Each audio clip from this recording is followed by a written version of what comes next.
Okay. Okay. Welcome back, everyone. Bonjour tout le monde. Bienvenue à l'espace 4. Merci de vous joindre à nous aujourd'hui pour le lancement du Digital News Report Canada. L'événement diffusé en direct de l'espace 4 est situé en territoire autochtone en CD. To help situate you, we are streaming to YouTube live from Fourth Space, and we are located on unceded Indigenous lands in Chichage, Montréal. La rencontre aujourd'hui est aussi une conversation en direct. Vous pouvez donc soumettre vos questions et vos commentaires par clavardage.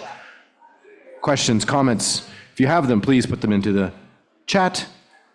For those of you here in the space, just raise your hand and we'll bring a microphone over to you. Pour les personnes qui sont dans la salle, si vous souhaitez participer, il suffit de lever la main et nous vous fournirons le micro. Okay, with that, it's my pleasure to hand it over to professeur titulaire du département d'information et de communication, Université Laval, Colette Brin. Colette, bienvenue. Bonjour, merci, Kwe. Very happy to be here at Concordia's Fourth Space. We have an amazing panel here. Nous avons un panel vraiment exceptionnel d'experts dont les expertises vont des communautés, justement, des usagers de l'information jusqu'au journalisme et parfois tout ça en même temps. And we have the very good fortune of having with us today Dr. Richard Fletcher, who's Director of Research at the Reuters Institute for the Study of Journalism at the University of Oxford, which, of course, as some of you know, heads the Digital News Report, among other things. And Richard is the lead researcher and co-author of the Digital News Report, which is the world's largest annual survey of global news consumption. And he's going to tell us, he's going to give us some highlights of the report. And after that, we're going to go through around the table and have comments from our experts. Donc, nous allons commencer par une intervention du Dr. Richard Fletcher. Et ensuite, je vais vous présenter un à un et une à une les participants de notre panel. Richard. Thank you very much. Good afternoon, everyone. I'm going to, as Colette says, just give you a brief overview of some of the main findings from the International Digital News Report, but I'll also mention some of the data from Canada as well. So this is our largest ever survey. This year we covered 47 different markets, 95,000 respondents, and we were able to collect data on media use in Morocco for the first time. Just a quick reminder on the methodology. So this is an online survey, and as such, it will tend to slightly underrepresent some traditional news use behaviors, particularly in countries with low levels of internet penetration, such as in parts of Africa and also India. The survey was conducted on our behalf by the polling company YouGov, but we designed all the questions and performed all of the analysis. Very grateful as ever to our main sponsor, the Google News Initiative, but also to a range of 17 other different sponsors, including the Centre for Media Studies at the University of Laval. And I should just say on the Canadian data, if you're interested in the report, we publish separate data for French-speaking and English-speaking audiences, if you're interested. But the data I'll mention in this presentation will refer to the sort of nationally representative sample. So let's get into the findings. So first on platforms, here's a quick reminder of just the importance of platforms in a country like Canada. So you can see here that even amongst the over 35s, search engines and social media are the main way, along with direct access, of getting to news online. And of course, if you look at the data for the under 35s, that preference for social media and search and getting to news that way, rather than going to branded news websites, is even stronger. But underneath this, we see big changes to platform use, in particular linked to AI, linked to strategies of the tech companies, but also changing audience behavior. And this is the main point from that. If we look at aggregate data from across 12 different countries, which we've been tracking back to 2014, we can see a very significant and obvious decline in the use of Facebook to get news. And the other big trend that's happening at the same time is the growth in the last few years of networks like YouTube, Instagram, and TikTok, which are much more visual, much more video led.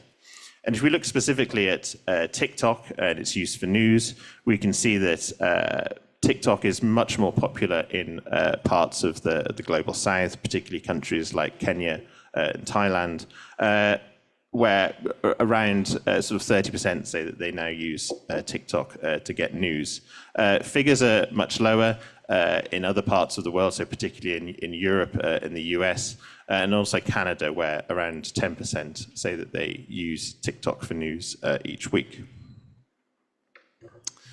And one of the reasons this is significant, and this is something we talked about in the report last year, is that it's within these video networks that traditional news brands are finding it much harder to connect with audiences. So this year we asked people in the survey to name some of the influences they pay attention to. So we saw examples like Hugo Decrypt in France, TLDR, Jack Kelly in the UK, and Vita Spiha in the US, and these are very popular networks, and these are what traditional brands are, in some sense, competing with. If we switch to misinfo, which is another sort of key theme in this year's report, we know there's a record number of elections taking place in the world this year, and in that context, we saw that concern over misinformation rose by 3 percentage points, following a similar increase last year. And if we look at countries that are holding elections this year, such as the United States, South Africa, and India, we see that even larger increases, but also a large increase in Canada, concern over misinformation up 7 percentage points this year. Related to that, we also, for the first time, asked about specific platforms and whether people think it's easy or difficult to identify trustworthy information on those platforms. And what we see is that, in particular, users of TikTok and X, formerly Twitter, say that they find it particularly difficult compared to some other platforms. And this aligns with some of the concerns that we've heard from fact checkers in many parts of the world in the last year.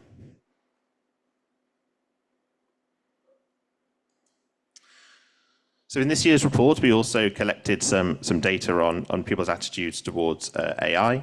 As we know, this is something that's been integrated into many newsrooms across the world. So we asked a question specifically on whether people are comfortable or uncomfortable with the use of AI in different contexts. So firstly, we asked about comfort with news that's mainly made using AI, but with some human oversight. And what you can see here is that when content is produced in this way, people are not particularly comfortable. So far more so, they're not comfortable with news made in this way. Comfort levels are slightly higher in the US as compared to Europe, but nonetheless, we saw low levels. And we can contrast that with another use of AI where stories are mainly written by human journalists, but with some help from AI, perhaps in the sort of behind the scenes. And here, comfort levels are much higher. 42% in the US say that they're comfortable with news made in this way, and that you can see that's higher than the figure for uncomfortable. When it comes to Canada, this sits somewhere in between the two, so not as comfortable with the use of AI in the newsroom as the US, but more comfortable than those in Europe. That brings us on to trust, and this year our sort of headline measure of trust in the news remained the same, so 40% say that they trust most news most of the time across the 47 markets that we looked at. But it's important to reiterate, as ever, that we see very large variation between different regions and also different countries. So the highest levels of trust we see in Finland, the lowest levels in Greece, and Canada on 39%, who say they trust most news most of the time, is very close to the average figure of 40%. We also asked a follow-up question this year about what factors are important to people when they're deciding who to trust when it comes to news. And in some sense, these results are not surprising, but they are very clear across different countries and also different demographic groups. So in particular, people expect high standards, transparency about content and ownership, lack of bias, and fairness in the coverage of different groups. These are the four things that come out as the most important in the data. And if people say that they don't trust the news, it's typically because they don't feel like the news media is living up to these ideals. On to pay. And this is something, again, that we ask about each year. And of course, one of the key challenges for commercial media is convincing people to pay for online news, especially in a context of unpredictable advertising revenue. Each year, we track the proportion of people who say that they pay for online news, either through subscription, donation, membership, etc. We find quite high levels of payment in some of the Nordic countries, healthy levels of payment in the US, and also to a certain extent Canada, where 15% say that they pay for online news. And you can see this is higher than in many many countries in Europe. As we've seen before, a small number of big brands are sort of accounting for a large share of the subscriptions. And when we look in a bit more detail at the data this year, and we ask people how much they're paying for their subscription, and we compare that to the sort of sticker price of the outlet that they're paying for, we can see that actually quite a large proportion of people in the data are actually paying below that price, simply because they're taking advantage of trials and discounts. So 41% in the UK say that they're paying less than the advertised price, 46% in the US, and as high as 56% in Canada. On to another sort of key theme in the report. So this is news avoidance and news fatigue. And we've known for some time now that there's evidence that people are turning away from the news, either because they don't find it relevant to their lives or they find it depressing or similar reasons. This year, we see that 39% say they sometimes or often actively avoid the news, which is the highest level we've seen since we started measuring this in 2017. And you can see that it's up 10 percentage points in that time. In Canada, the figure is 40%, which is very close to the average, but you can see a 7 percentage point increase compared to last year, which is quite sizable. On now to user needs, and this, of course, is related to news avoidance because it touches on what people want and expect from the news media. A number of publishers are looking at models like the user needs model to try and structure their content and decide what stories to publish. And it's not just about, according to this model, people don't just want news that updates them on current events, they also want news that educates or inspires or provides perspective. And this model was developed in part at the BBC and has been sort of advanced since then.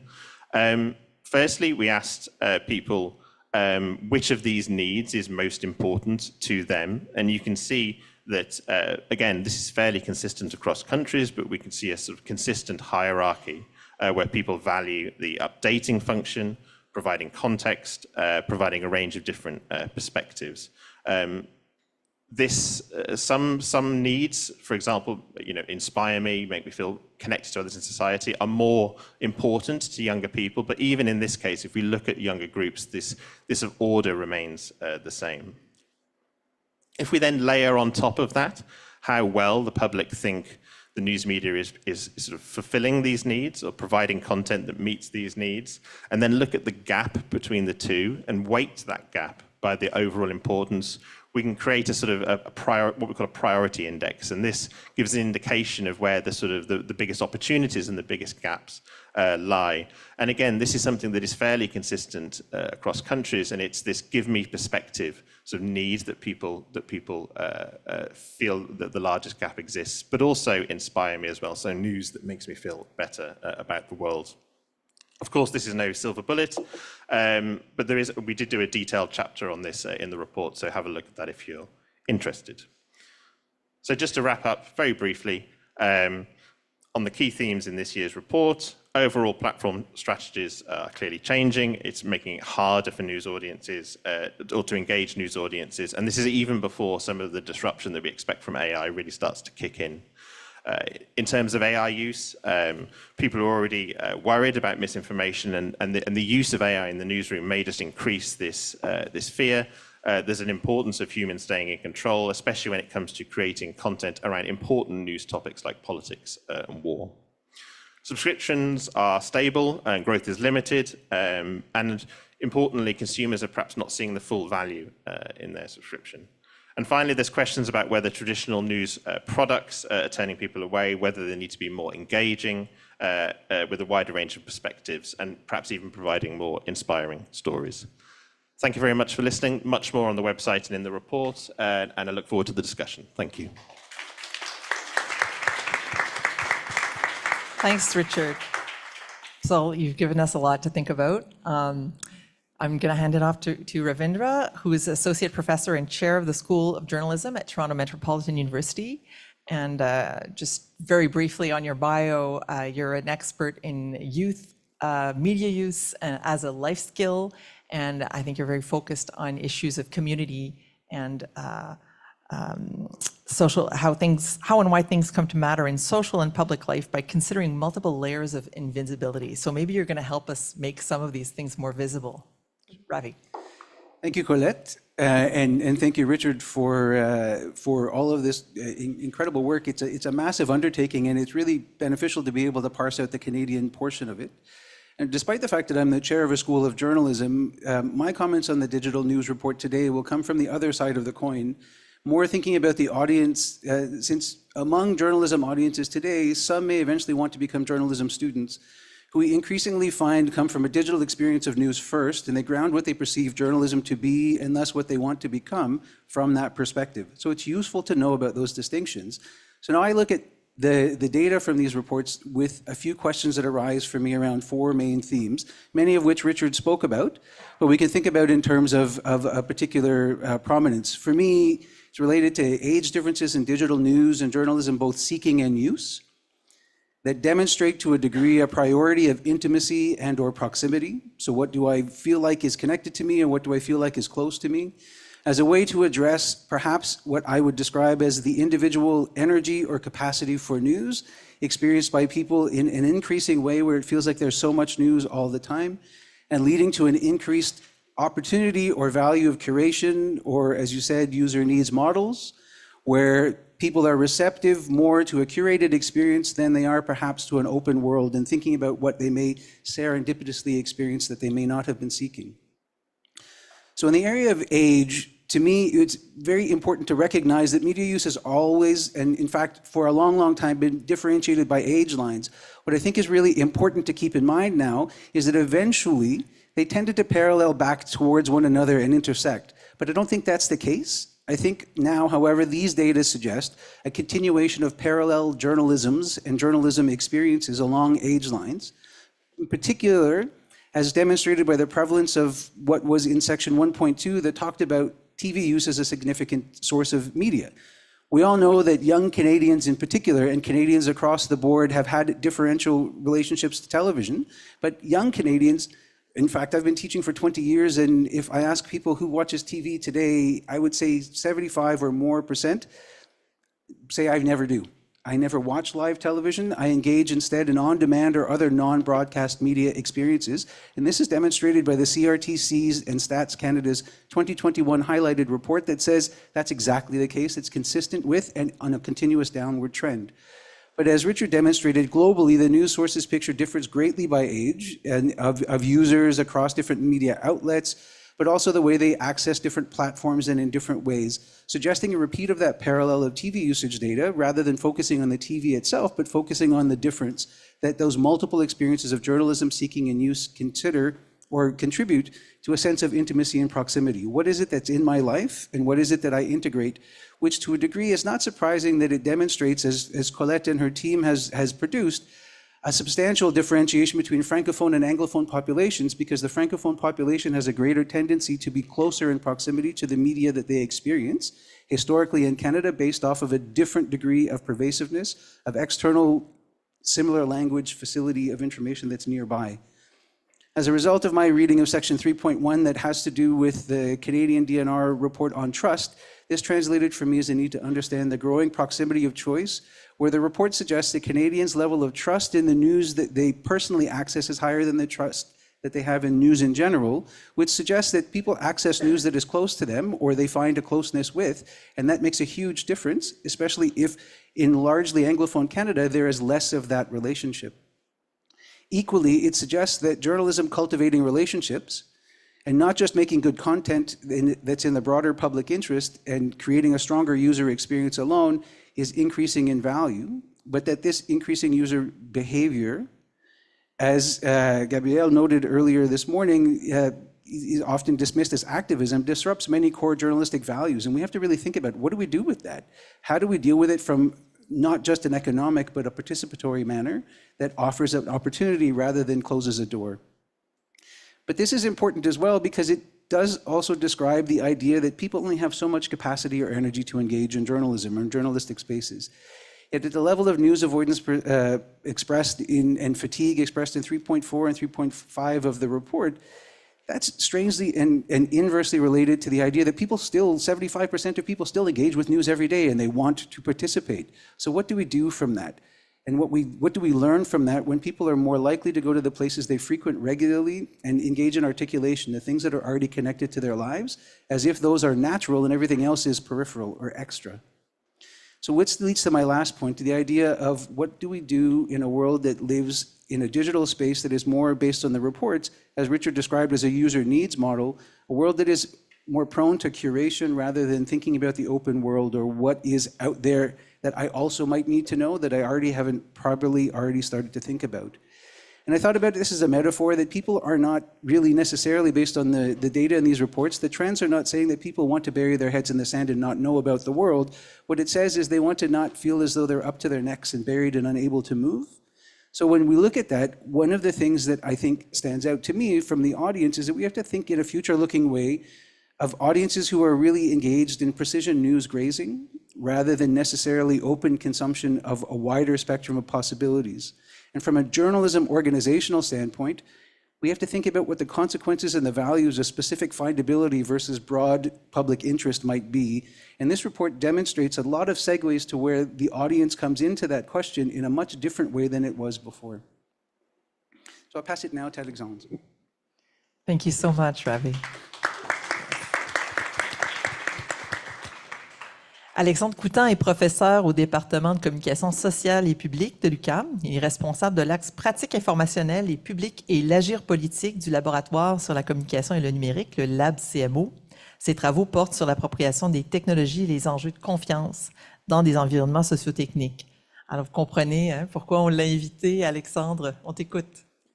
Merci beaucoup. Déjà, merci beaucoup de m'avoir convié à ce panel et puis de m'avoir donné l'occasion d'approfondir la lecture du Digital News Report. Alors, pour situer un petit peu le type d'enquête qu'on fait quand on est du côté des publics ou des pratiques informationnelles, nous, on suit les gens dans tous leurs contacts au sein de l'écosystème informationnel. On essaye de voir comment des contenus informationnels émergent dans tout un tas de types de contextes, de conversations, etc.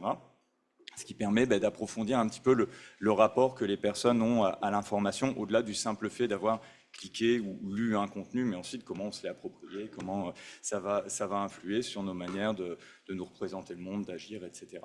Donc c'est très complémentaire en fait des enquêtes plutôt statistiques, puis j'espère que je vais vous le démontrer en 5 minutes. Moi, à la lecture de ce rapport, il y a 2 points majeurs qui ressortent et que je trouve vraiment très intéressants. À la fois pour envisager autrement les relations entre les médias et leur public, et puis aussi, effectivement, dans le cadre de professionnels ou de futurs professionnels, de se demander comment on produit de l'information et puis sur quoi on valorise notre rôle en tant que média. Le premier point, j'ai trouvé vraiment très intéressant de distinguer la fatigue informationnelle de tous les autres enjeux que traversent les médias. On parle souvent de crise, notamment de crise de confiance, et puis confiance sert de chapeau à tout un tas d'enjeux qui sont très divers et puis qui n'ont pas réellement les mêmes leviers et les mêmes déterminants pour essayer de trouver des solutions. Et ce qui est vraiment intéressant avec la fatigue informationnelle, c'est que là, pour une fois, c'est quelque chose où les professionnels des médias ont beaucoup de choses en main eux-mêmes pour arranger ça.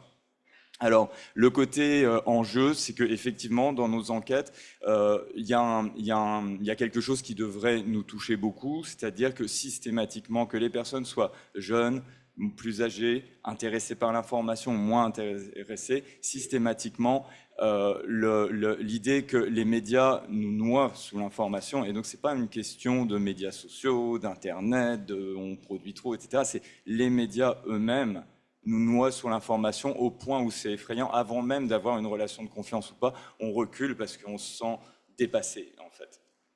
Et effectivement, mon équipe de recherche, celle à laquelle je participe, travaille sur d'autres enjeux, d'autres pratiques sociales en ligne, etc. Et on peut voir que c'est pas tout à fait faux, hein. Dans le design de l'information, des sites d'information, c'est très différent d'autres espaces. Et il y a un flux permanent, il y a beaucoup de choses qui arrivent en permanence.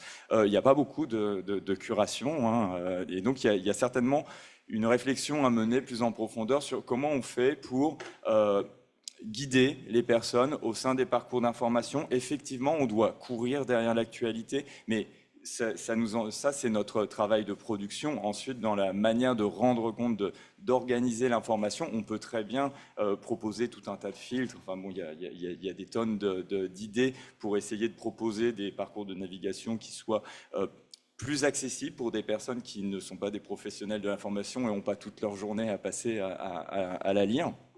Donc voilà, ça c'est un premier point de réflexion sur lequel je pense qu'on n'appuie pas assez, parce que là il y a des leviers assez faciles pour améliorer la relation avec les publics. Puis le deuxième point, c'est la conversation. Alors comme le thème d'aujourd'hui c'est s'engager avec les communautés, j'ai trouvé ça assez intéressant que dans ce type d'enquête, et puis beaucoup dans les indicateurs de succès utilisés par les médias, on considère que le travail est fait, c'est un aboutissement quand il y a une interaction entre un contenu et une personne.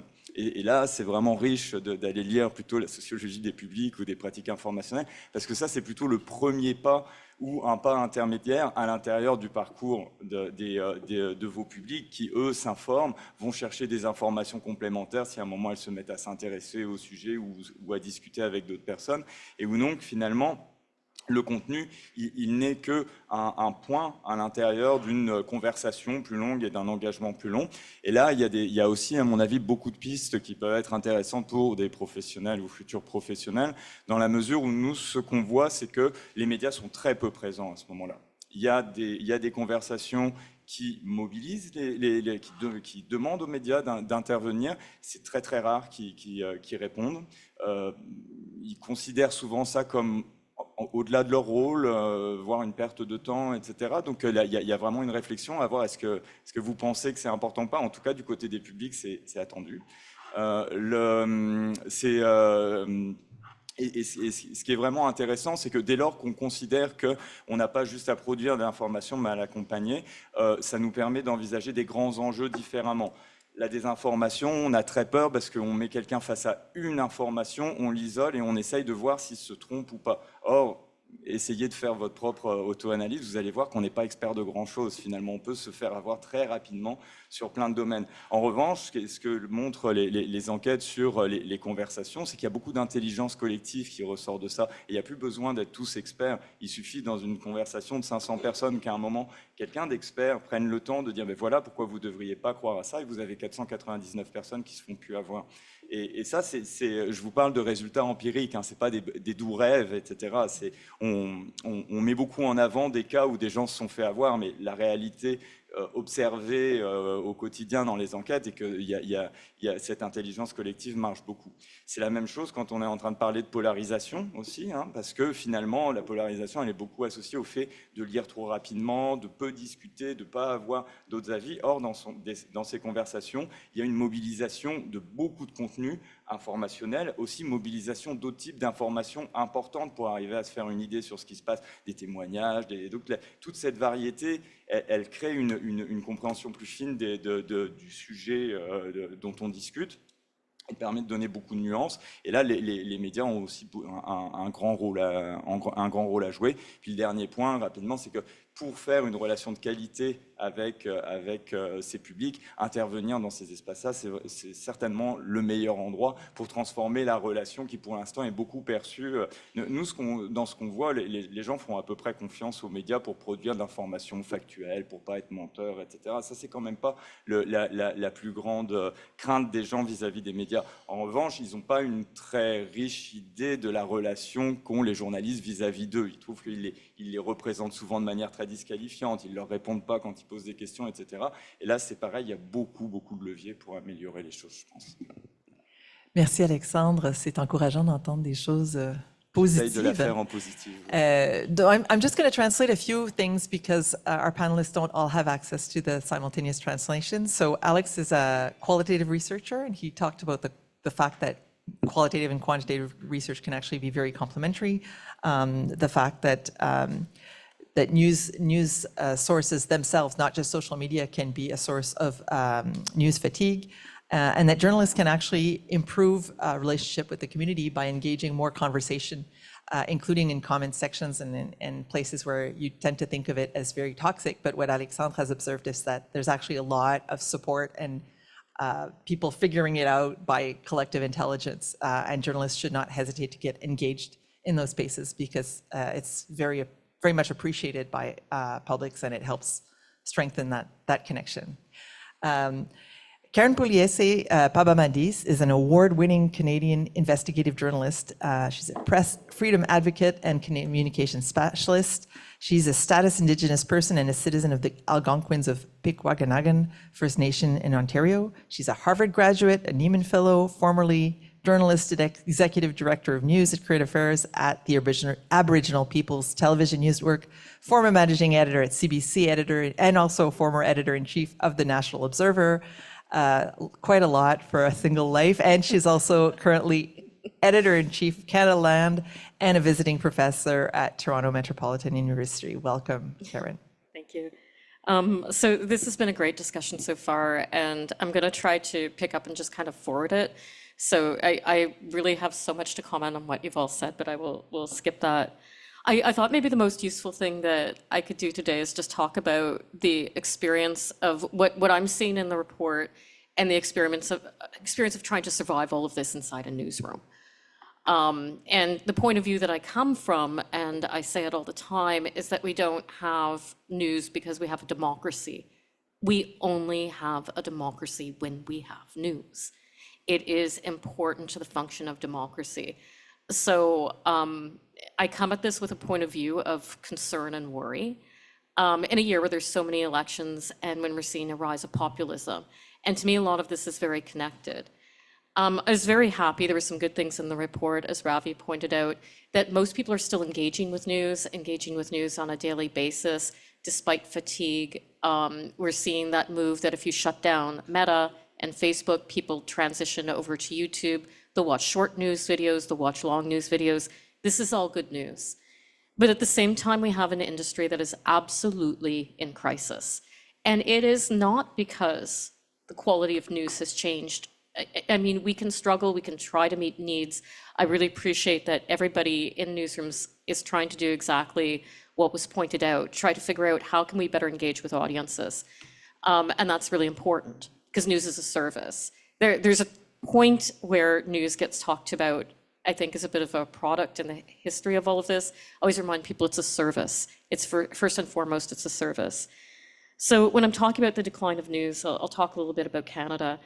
Newspapers were really the canary in the coal mine for us because they lost their like penny saver kind of ads.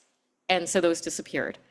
And that was a huge shock to them. And the thought was if they could move from paper to online, well, this would be great. It would be less expensive and they would sell ads for, the same cost.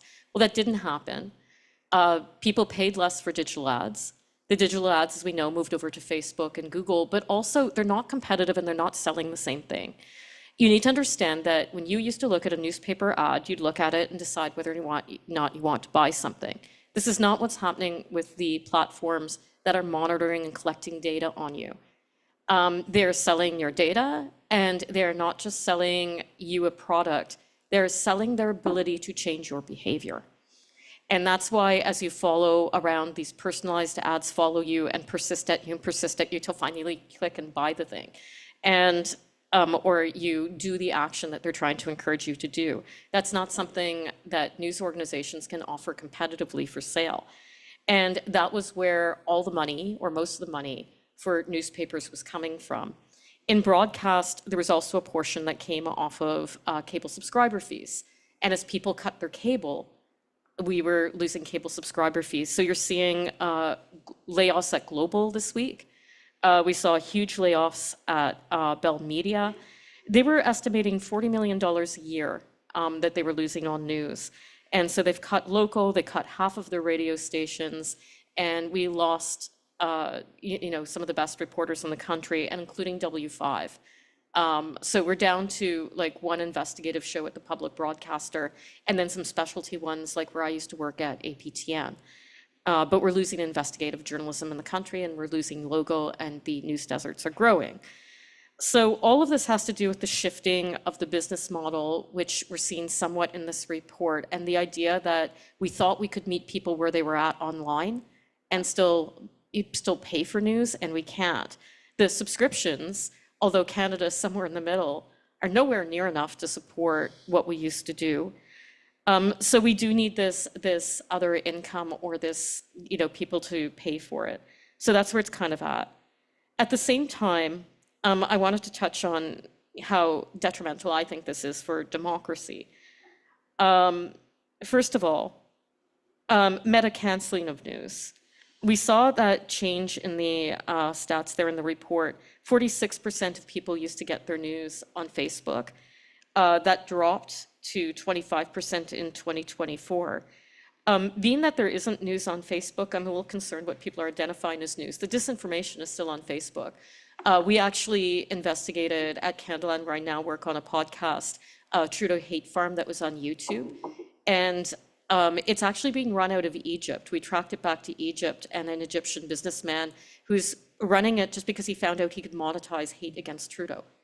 There's no wish to crush the government. It's not like Russian interference. It's not trying to create social cleavage. It's purely a business venture for him. And so that's on YouTube. A lot of people consider it news, and it's getting shared on Facebook, whereas nothing the CBC publishes or APTN publishes is. But also that drop, the other thing that I thought was interesting is they said they started to see it in 2022, which was the other interesting thing, because they started to change the algorithms. If you work in the business, we all got together and started noticing we're getting less and less hits to our website and follow-throughs on links that we're posting on Facebook.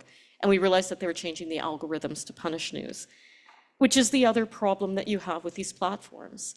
They're huge and they're powerful, and what they do happens in a black box. And we do not know when they change the algorithms. And so there's always the question, as news falls and disinformation rises, and you have these powerful platforms that are controlling what you see, how honest are they being? Right now, we can kind of trust that most of them are operating with some level of, ethics, and they're not completely trying to drive an election or change how you vote. But the CEOs of these companies are not democratically elected. We don't get a say. When Mark Zuckerberg retires and somebody else takes over, what will be their priorities? What will they decide to do with that platform? And how will we know, especially if we don't have journalists out there to cover and monitor the platforms and what's happening? So all of this also feeds in with what's happening. We mentioned polarization.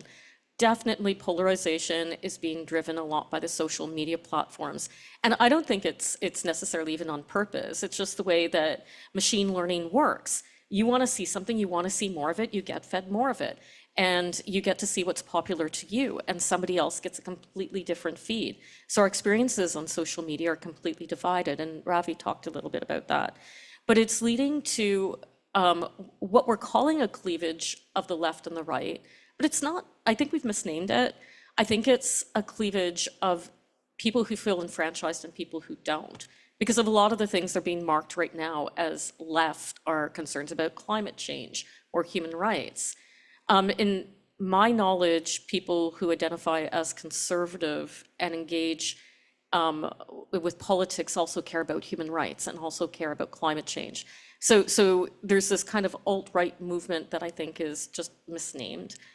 But there's definitely the polarization out there between people who are now believing disinformation and people who still have some faith in the news organization, and I think that's what's separating them. I'd mention Maria Ress's work, which I think has been, very important. She had this quote that I just love that, let's see if I can find it here in my notes. She said that if you post a lie 100 times on Facebook, it becomes the truth. And as we're looking at the rise of populism and we're looking at the rise of disinformation in countries, that's really what's happening. There's many Harvard studies that show that lies will spread farther than truth on Twitter and on social media, simply because the way the algorithms are rewarding them. So those were kind of the main things that I wanted to pull out of the report. I think that it's not necessarily what we're often identifying as a problem with news when people are disengaging, is actually just the failure of a business model. It's not that people don't want to engage with news, and it's not that they don't value it. But if we're going to do something to help it out or to save it, we have got to find a way to support it. What's happening instead is we have a lot of these small mom and pop kind of startups, and I'm working for one now, and there's nothing wrong with them. But what's really unifying us at this moment are those large Globe and Mails, the public broadcaster. And those are the things that I think we really need to hold on to. Thank you, Karyn. I may not have to introduce Gabrielle to the people in the room, but for people joining us on YouTube or on Zoom, I will. Gabrielle Brassard-Lecours est journaliste indépendante, titulaire d'une maîtrise en journalisme international de l'Université Laval. Elle a cofondé Ricochet, puis Pivot, dont elle est présidente.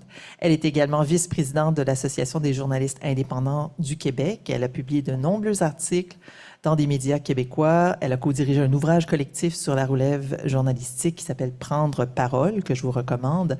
Elle a enseigné le journalisme et enseigne encore le journalisme à l'Université de Montréal et l'a enseigné à l'Université Concordia. Et elle est co-directrice du collectif... je ne l'ai pas devant les yeux, là, le collectif qui a obtenu qui a été désigné comme collectif pour les fonds de Google en vertu de la loi sur les nouvelles en ligne. Donc, je m'excuse, là, je n'utilise pas les bons mots. À toi, Gabrielle. Merci. Je ne suis pas sûre qu'on a des titres vraiment, mais ça s'en vient, j'imagine. Donc oui, ça s'appelle le Collectif canadien de journalisme, donc Canadian Journalism Collective. Et donc, on a obtenu les fonds de Google là, pour les distribuer aux médias canadiens pour notre grand bonheur et pour d'autres gens qui sont moins contents, mais avec qui on a très hâte de travailler. Donc, j'ai trouvé que c'était très intéressant le rapport. Moi, j'ai trouvé ça assez positif dans le sens que moi, je viens d'un point de vue plus pratique, hein, parce que, Pivot, on est directement impacté par tout ce qui se passe dans les tendances qu'on a pu observer dans le rapport. Et le fait que, par exemple, que les gens vont directement sur les sites des nouvelles, je trouve ça assez encourageant, surtout avec le blocage de Meta, parce qu'on a fait des grosses campagnes au Canada, au Québec, pour inciter les gens à retourner à la source. Moi, je pense qu'en tant que petit joueur aux médias plus indépendants, on a toujours eu une relation amoureuse avec les réseaux sociaux. Je pense que les réseaux sociaux ont grandement aidé la naissance de plein de petits médias qui participent à la démocratie, qui participent à diversifier un peu les points de vue dans les médias au Québec et au Canada. Mais en même temps, c'est vrai qu'on leur donnait notre contenu gratuitement à chaque jour. Donc, pour ça, moi, je suis pas fâchée de la loi C-18, même si ça a quand même mené au blocage des nouvelles.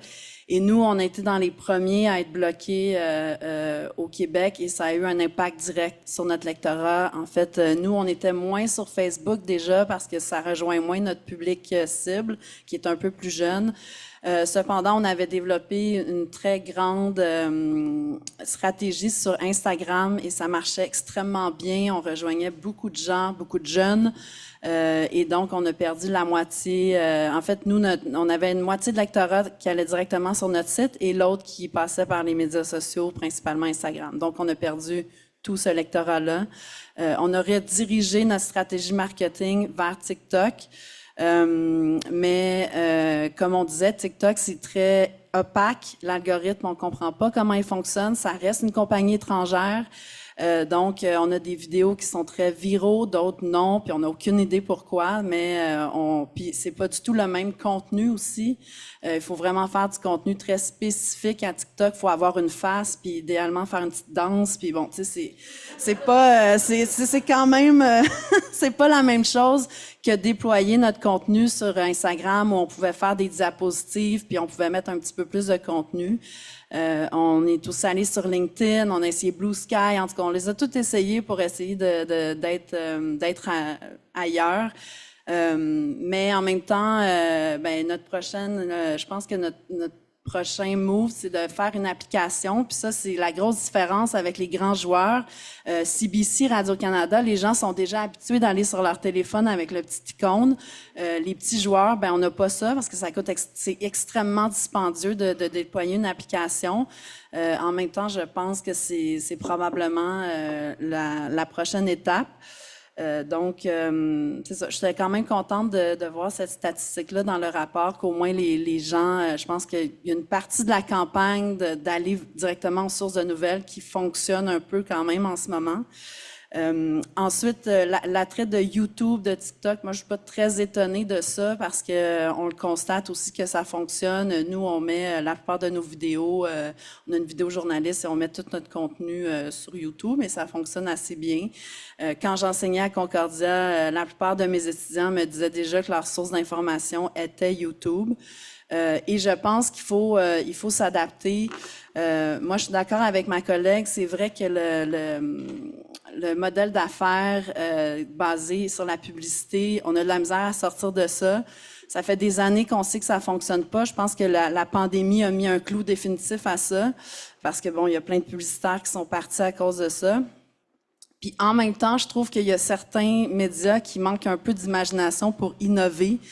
Puis je trouve que c'est un peu aberrant qu'il y ait encore beaucoup de financement pour ce type de modèle-là, parce que ça encourage un modèle qui est désuet et qui est pas innovateur, mais c'est quand même eux qui ont la grosse part du marché puis de l'argent, alors que c'est plutôt d'autres types de médias qui innovent, qui manquent de financement. Donc je trouve qu'il y a vraiment un débalancement entre ça, puis c'est pour ça que c'est le fun que ce soit un regroupement de mes indépendants qui a obtenu les fonds de Google. Puis honnêtement, on n'est pas en train de renier les médias traditionnels. De toute façon, la loi prescrit le financement et tout ça. Là, on va pas changer les règles. C'est juste qu'on avait peur d'être oublié par d'autres organismes qui représentaient plutôt les grands joueurs. Donc on voulait juste, on n'empêchera pas aucun média traditionnel dont on reconnaît l'importance, l'existence, la legacy, comme on dit en anglais. Donc, on est là-dedans. Et puis, ça, je trouve ça bien aussi que les podcasts soient populaires parce que, surtout au Québec, au Canada, c'est encore un peu en évolution, puis dans la pente montante. Donc, ça, c'est bien. Puis, je trouve qu'on devrait encourager. Au Québec, on est en train d'essayer d'obtenir aussi des enveloppes directement au financement des podcasts parce qu'il n'y en a pas vraiment. Puis, en fait, les bailleurs de fonds nous disent, on ne sait pas c'est quoi un podcast, donc on ne peut pas vous faire d'enveloppe.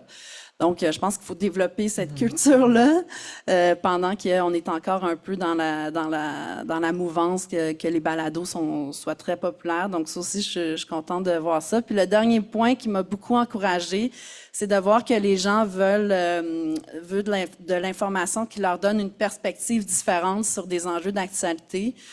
Ça m'encourage parce que c'est ce qu'on fait à Pivot.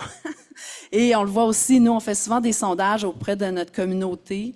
Puis c'est vrai que notre communauté est peut-être, en termes de chiffres, elle est peut-être moins grande que beaucoup de médias, mais elle est très engagée. Ils nous suivent beaucoup, notre communauté, sont là. Chaque fois qu'on les sollicite, qu'on leur demande leur avis, ils sont là. Donc ça, c'est encourageant. Et puis, donc, l'idée que... puis nous, en fait, notre lectorat nous dit toujours que c'est les enquêtes qu'ils préfèrent plutôt que même les petits articles plus courts. Bon, une enquête, ça demande aussi des ressources qu'on n'a pas nécessairement. Mais c'est quand même encourageant de voir que de prendre un peu plus de temps pour écouter, être engagé avec les communautés, c'est des histoires qui sont appréciées. So just a few words to summarize. So Gabrielle is speaking mostly from her experience with Pivot and as her more recent experience. But just to say that she finds the findings quite encouraging on several aspects. So the fact that people are using YouTube for news, that people are looking for more, for different perspectives, you just mentioned, and that podcasts are growing. And she discussed some of the innovative ways that Pivot is engaging with its community, which is very, small but very mobilized, and that they really appreciate investigative journalism, and that it's really worthwhile for an organization to be in contact with its audience or its users, and that some of the bigger players, the traditional legacy media, sometimes lack a bit of imagination to innovate, which doesn't mean they're not going to get some of that Google money. I got that. That's very well set up in the law, but maybe there should be more support for innovation. And I know that that's something the Quebec government is looking at very closely, how to provide to manage both the quality of the journalism and also, because they're not opposites, the ability to engage, especially with younger audiences. So I just threw that in, but I think that was part of your message. So Lisa Taylor, I don't know if it's a curse to be last, but I know you always have amazing things to say. Lisa Taylor is the Rogers Chair at King's College School of Journalism in Halifax. And she is both a journalist and a lawyer by trade. And she is co-editor of a book called The Unfulfilled Promise of Press Freedom in Canada, which I also recommend, and leads the Canadian study of worlds of journalism that we're going to be hearing more about in the next few months, and that has research teams from more than 100 countries participating. And just prior to joining King's, she was also a faculty member at Toronto Metropolitan University. It feels like there's an overrepresentation, but I must say I have very warm feelings toward that journalism school. Go ahead, Lisa. Thank you so much. Thank you, Richard. Thank you, Colette. This is just, it's kind of like Christmas morning to dive into these findings that are so relevant, so immediate, and clearly at a time when we're all deeply engaged with this. I'm going to offer my initial observations, trying not to repeat my colleagues too much. One is a journalism educator who's really always interested in what we can take from the digital news report to inform our classroom teaching, but also, again, as someone who does study journalists' professional role orientations and the influences into journalists' work. So the first piece for me that was super exciting was the questions around AI and audience trust in AI. I, like so many educators, especially journalism educators, but I realize not only journalism educators, I've spent a year and a half dithering over where does AI fit in my classroom? Is the answer an outright prohibition? Is the answer to kind of lean into the skid and take it all in? Or is there some kind of middle ground? And I think today and going forward, I'll be taking my cues from the digital news report, because as Richard has pointed out, we have this situation where a majority of Canadians are not comfortable with AI kind of steering the ship of journalism. But we know that considerably more Canadians are comfortable with the idea of artificial intelligence being a tool to help human journalists do their job better. And if that's what the audience is expecting of us, then I think it's incumbent on us to meet the audience where they are. And if they're seeing comfort in the use of AI as a tool of journalism, then that is a place that we can start to go. Again, carefully, tentatively. So I'll be looking forward to using AI in a way that is consistent with what I believe the audience is telling us right now. The second point was that I'm really interested in was Richard's observation about the rise of so-called influencers. Because globally, when we look at the sorts of news, or if I can say it, news, that people are paying attention to, we do see this rise of this creative class of influencers and others who are highly partisan communicators. And we know our audiences are increasingly paying attention to them online, usually on spaces like YouTube and TikTok. So anecdotally, I know that journalism educators, including some in this audience right now, will tell you that they've been observing this shift for the past few years with their students. When asked to name a journalist they follow, correct, Nicole Blanchette, post-secondary students are as likely to name someone who is a partisan content creator as they are to name someone that I see as a leading journalist of my generation. So as journalism educators, as challenging as that may feel, I believe that it's incumbent on us to engage meaningfully with the work that our students present to us as what they see as journalism. And that doesn't mean to accept it without question, of course not. Even if we're not sure of whether it is journalism or isn't, we're not going to create a blanket prohibition. We don't shut down inquiry in a classroom. Instead, we can start to examine these sources of information critically, looking at how, to what extent do they meet kind of journalistic standards of providing context or ensuring that the information they share is verified, and see what instructive lessons we can pull from this work to more significantly engage with the generation of learners that we're working with right now. And then the trust in news piece still feels disheartening. There's just no denying it. You know, when we look at the fact that in less than a decade, we've seen a drop of 15 percentage points in trust in journalism in Canada overall, there's a related data point as well in the DNR that I think adds important context to this. And it's the idea that, and it's been alluded to by here already, most notably with Karyn, the gap between the Canadians who say they trust most news most of the time, and on the other end of the extreme, the Canadians who say they don't trust most news most of the time, that gap has never been wider. And that makes me kind of problematize the audience trust question, I think, in a more complicated way, as if it wasn't complicated enough already, because this is showing us that it's not just a news problem, this is a populism problem, it's a polarizing of audiences problem. And if that's more about the society we live in than just who news consumers are and what they're looking for, there will be a limit to what we can do. But that's not to say we can't do anything. I think it's time to double down on projects like the Trust Project, which is probably known to many people in this room. The idea that, if you don't know it, the Trust Project is a consortium of over 100 news organizations, 10 of which are here in Canada, that have a set of what they call trust factors or trust indicators that help us better assess what quality journalism is. So I think if our audiences are going to these places and they don't feel that they can trust, then it's time for us to be perhaps more prescriptive and more kind of, more really kind of engage with the idea of foregrounding the trust factors to see if we can help more people perceive trustworthy news and information when it's presented to them. And I think that applying this thinking about helping people figure out what they can trust will allow our audiences to maybe kind of sort the wheat from the chaff, if I can use that expression, in a more meaningful way, and hopefully over time pull back that trust number that seems to be continuing to crater. Oh, on that grim note, I'm going to put the mic down, I think, because you shouldn't end with continue to crater, but that's where I find myself, sorry. I still got some hope from what you were saying there, Lisa. So now I was going to do another round the other way around, which doesn't seem fair to these people who just spoke. So I'm just going to ask the panelists if you would like to make additional comments, and I'm going to ask people in the room to start thinking about the questions they'd like to ask, or we can just open it up right now if you're comfortable with that. So if there's any questions from the room, and while we wait for that, I can always start. No, we have someone in the back. Do you have access to a mic?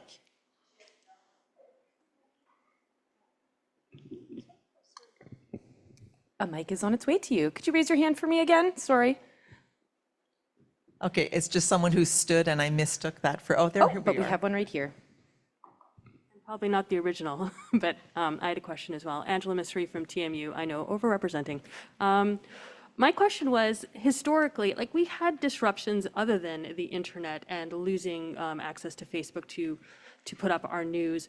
Are there other disruptions that the journalism industry has gone through that we recovered from that we could use as any sort of historical inspiration for we too shall come out of this stage of what we're dealing with? I'm just curious if anybody knows of any. Looking for happy thoughts. So I know I should have had a historian on this panel. Go ahead. I mean, I think, you know, media is the story of constant disruption, right? The printing press disrupted everything. I know I came across as like fairly doom and gloom, and I didn't mean to. I just, knew other people are going to talk about hope. We always call radio the thing that won't die. Radio survived television. Television came on, and there was a lot of questions about how television was going to kill radio. It was going to kill these other mediums, but it kind of became cohesive. So I think that there's a few things that just kind of got happened fast and happened too fast for us to really adjust to. It was the advertising. I mean, we all remember Facebook coming online was some great way to stay in touch with your friends. We never really thought of it as being a way you were going to consume news. We never really thought of it, even when ads first appeared on it, the way that they were going to evolve. And that's part of the business model problem. I think that there is room to step in. One of the things that I didn't mention that I worry about a little bit, but I think is a good thing right now, is that with a lot of the small media that you're seeing pop up, some of which I worked for, CNO, the Narwhal, Ricochet, they are getting a lot of money in from foundations, and foundations have kind of stepped in. How long that support is going to be there, what happens if the foundations decide they want to go in a different direction and not support news, are all things that we have to think about. But it is at least giving like a little infant industry support to these younger, smaller media while they try to develop an audience. So I think that there are ways, even if we haven't quite figured it out yet, because there is a need, as we see in the report, people do value news. We've been through disruptions before. It's just that this one is different. And I think the point that Lisa and I were both kind of pointing to is it's coinciding with a disruption in society that is in part being caused, not just reflected, but being caused by the platforms. And so this is something new to deal with that's beyond just the issue of news. So one thing that I would point to in a historical sense, it is not direct to news, but if you think back 25 years to the dot-com bubble, I think it's valuable to look at the dot-com bubble, and particularly when you're speaking to young people who've grown up in a time of, there's always been an internet, so what else could it be? It could just as easily have been nothing after the dot-com bubble, quite simply because warmmilkandcookies.com had to deliver cookies, not just good tech backbone. And they got, at the same time, tens of millions of dollars worth of venture capital investment because it looked like they were going to make a lot of money. So what happened after the dot-com bubble is exactly the platformatization of things, where you realized that you couldn't make money on the internet, but you could make money on restricting people's ability to get onto it. So people started to think about the idea that access was one point, structures were another point, but solid foundations were the most important point. And I think that that's fundamental in terms of a historical model of adjustment and change that occurred within a reasonable lifespan of, that we can look at. We can look at the idea that in 1995, not really a whole lot, the World Wide Web is only 6 years old. By 1999, the World Wide Web is taking over the world, and in the end of 1999 is just about to die. But then it didn't. And who's still there from that time, and how are they still there? That's a model that you can look at as what happens next. Un petit point aussi de recul historique, peut-être pas pour comparer avec d'autres technologies préalables, mais simplement se demander comment on aborde les innovations dans le monde du journalisme. Parce que moi, j'ai le malheureux privilège de l'âge d'avoir commencé mes enquêtes vers le milieu des années 2000 sur les médias sociaux numériques. MySpace, c'était la plateforme reine à l'époque, c'est la préhistoire en fait. Et c'était vraiment intéressant de voir que personne sur ces médias sociaux numériques ne parlait d'information. Et en fait, il disait, mais c'est très bien que ce soit clivé entre des endroits où je m'informe, des endroits où je discute, des endroits où j'essaye de rencontrer l'amour, des endroits, ça nous va très très bien.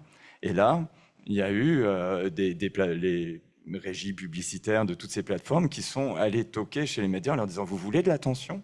On peut vous en donner. » Et le fait de se dire on peut avoir ça si facilement sans réfléchir à c'est quoi la relation qu'on est en train de perdre quand on commence à les prendre comme des produits publicitaires qu'on pourra vendre plus cher, je pense qu'on pourrait prendre déjà beaucoup de recul avec qui on écoute quand il y a des innovations. On écoute les promoteurs de ses propres innovations. Je vous dirais quand c'est le vendeur qui parle, prenez un pas de recul quand même.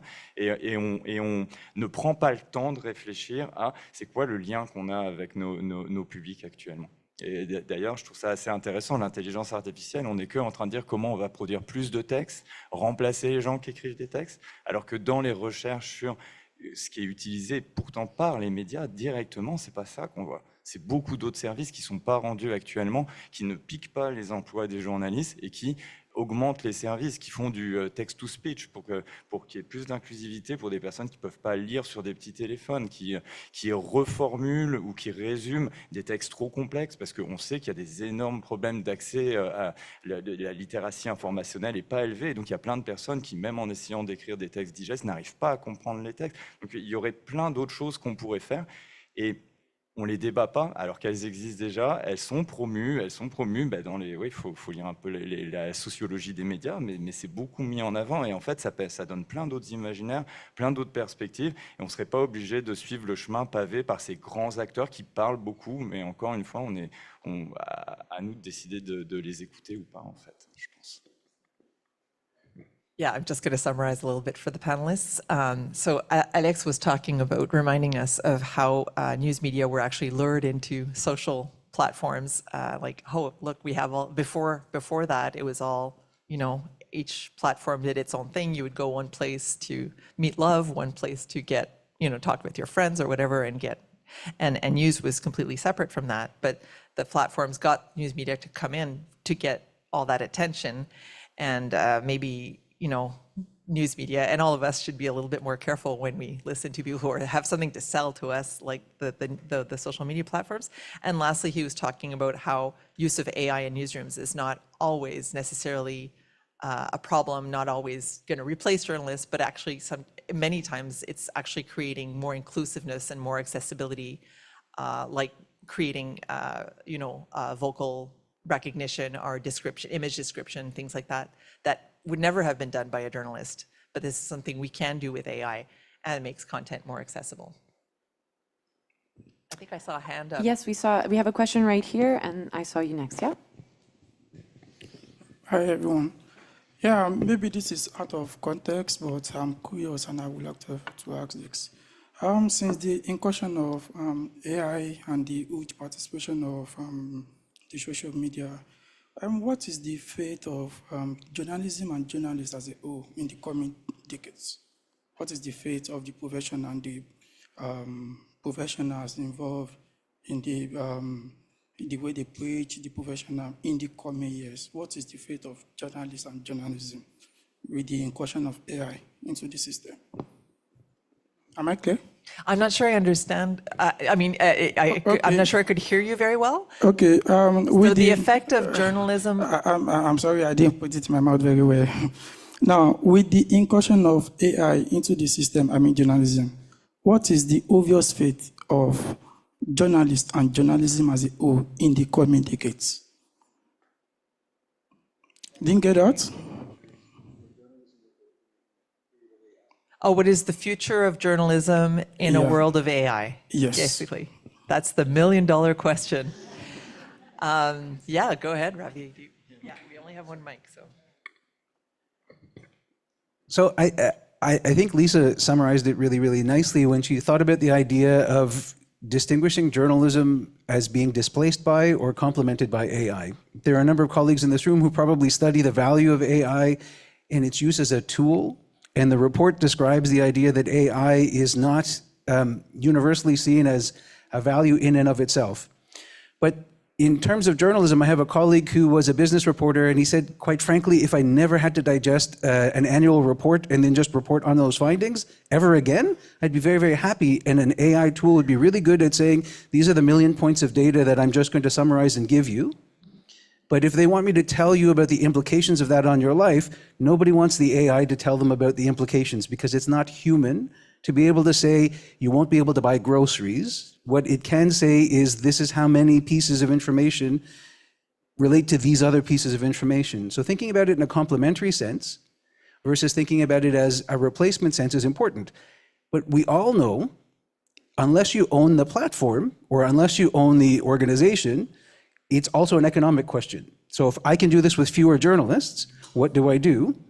And in the same sort of way that you can think about the world of journalism imploding because of decisions made at a business level without consideration of the audience's relationship to and engagement with or trust in, based off of the technology or the distribution of use, what they're going to say is, I don't care that this is more efficient and cheaper for you. It's not useful to me. So if I'm not going to consume the media you produce, you're going to be out of business either way. So it's about balance, and right now in the short term, it's painful, it's difficult, and it will continue to be. But in the long term, those organizations are not going to persist if nobody's consuming them. I'm actually pretty excited about the use of AI in newsrooms, and I'll tell you why. I mean, like when we think about AI, there's some things that we use every day, like spam filters. That's AI. It's machine learning that tells you when something comes into your mailbox, whether it should put in the spam filter or whether it shouldn't. And then you can train it and say, well, that wasn't spam. And so the next time, so that's AI. Spelling grammar checks, that's AI. Grammarly, that's AI. I'm dyslexic. I love Grammarly. I use it all the time. So those are some good uses. The fear is that journalists are going to somehow be replaced by these programs that auto-write news. And you might be able to do that with sports scores or something like that. And it's also a pretty low-risk thing. If you get the sports scores wrong, say the wrong team won, people will be really mad at you, but there's not a lot of risk there. There's some fear, like for photographers and stuff, that's really legit, that people are going to replace their art with AI. And to some extent, I think that it's very important to have photography still as proof. But where I get excited, and by proof, you know what I mean, right? Like if you're using digital pictures and you say, oh, there's a big problem over here or somebody stole something, it's not the same as having them on actual video. But then the other way that AI is being used is it is being used to spread disinformation. There's deep fakes and stuff. And how I as a journalist counter those is often by using AI and using AI tools. So when I'm able to point out that a photograph came from, a photograph right now is being presented as happening during this war, and I'm going, actually, that's not a photograph from this war. It's a photograph from another war, or it's a photograph from another place. I do that by using a reverse engine search, right, on the photo. That's AI. When I'm tracing deep fake videos and I'm trying to prove that they're deep fake videos, I often use a program of AI to do that. So there's a lot of ways in which we're using AI as an assisted tool that is actually very exciting. And these are just things that they're not replacing jobs. They're just, these jobs didn't even exist before. And so it's just great that that tool is just available right when we need it. So we're just about to wrap up in a few minutes. That went really fast. So I'm going to just let Lisa and Gabrielle say a few words. Okay, I'll keep it super quick. Just building on what we've already heard here.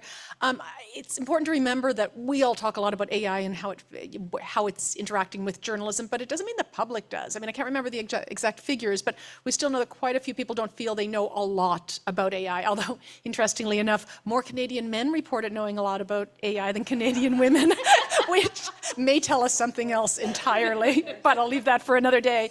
I just called up this story that, again, will be familiar to you, but maybe not to everyone. Last month we had the Pulitzer Prize committee tell us that 5 of, I think, the 45 finalists for the Pulitzer Prize disclosed the use of AI in their reporting. I think a general audience needs to hear this more so that they understand that it really, these two things they're not inconsistent with each other, okay? That it can help us do great journalism even better. And then the last thought I want to leave you on is when Karyn says sports scores won't make that much of a difference, she's really confident that there's not a single Edmonton Oilers fan in this room, because this past weekend, that would matter a hell of a lot. Moi, je suis un peu d'accord avec Lisa. Je pense qu'on peut pas faire comme si ça va pas rester, ça va pas exister. Il faut qu'on trouve une façon de travailler avec. Je pense que, tu sais, au début, moi, je me rappelle, il y avait des universitaires qui étaient comme, non, mais c'est super parce qu'en fait, toutes les petites brèves, les petites courtes nouvelles, ça va être fait par l'intelligence artificielle. Et donc, les journalistes vont pouvoir se concentrer sur des grandes enquêtes et faire du contenu très profond, tout ça. Mais comme on sait dans l'industrie capitaliste, c'est pas ça qui va se passer. C'est que les salles de nouvelles vont licencier plein de journalistes qui faisaient ce genre de nouvelles-là. Moi, j'ai déjà des amis photojournalistes qui perdent leur emploi en ce moment parce que c'est facile de faire des photos avec l'intelligence artificielle. Mais en même temps, c'est vrai que ça peut être un outil pratique pour faire, je sais pas, des recherches. Moi, je sais que dans mon milieu, il y a beaucoup de gens qui l'utilisent pour de la transcription d'entrevues. Puis moi, j'en cherche encore un très efficace en français. Là. Je pense pas que ça existe, mais ça va sûrement venir. Puis ça serait, moi, en tout cas, ça me sauverait beaucoup de temps dans ma vie de journaliste si j'avais un outil qui pouvait faire mes verbatim. Mais après ça, moi, je suis une éternelle optimiste. Là, j'essaie toujours de... merci. C'est bon. J'essaie toujours de me dire que ça pourra quand même jamais remplacer la conscience d'un journaliste qui analyse, qui parle à des gens, qui s'engage dans sa communauté, qui fait des histoires sur le long terme. Donc, j'ai espoir que ça reste, mais je pense qu'on peut pas s'en sortir. Puis, c'est pas juste en journalisme, là, c'est dans l'éducation aussi. Comme prof, on est pris avec ça. Dans plein d'autres milieux, ça arrive, cette conversation-là. Donc, je pense qu'il faut trouver des outils pour l'intégrer dans nos vies sans que ça nous déshumanise complètement. On verra. Merci beaucoup, Gabrielle. So just in closing, AI, good sides, bad sides, opportunities and risks. Of course, we're thinking about people losing their jobs, especially photographers, but also that we can use AI as a tool to actually improve the capacity of journalism. So I'm going to leave it at that. Thank you, everyone. Thank you. Merci à tous nos panélistes. It's been amazing.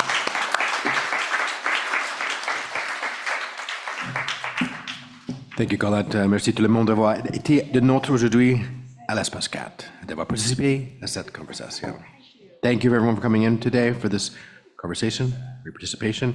We'll be closing up the live stream now. Just a reminder, this remains available on our YouTube channel if you'd like to revisit and share it. Nous allons maintenant fermer la diffusion en direct, mais sachez que la conversation est déjà accessible sur notre chaîne YouTube. Good afternoon.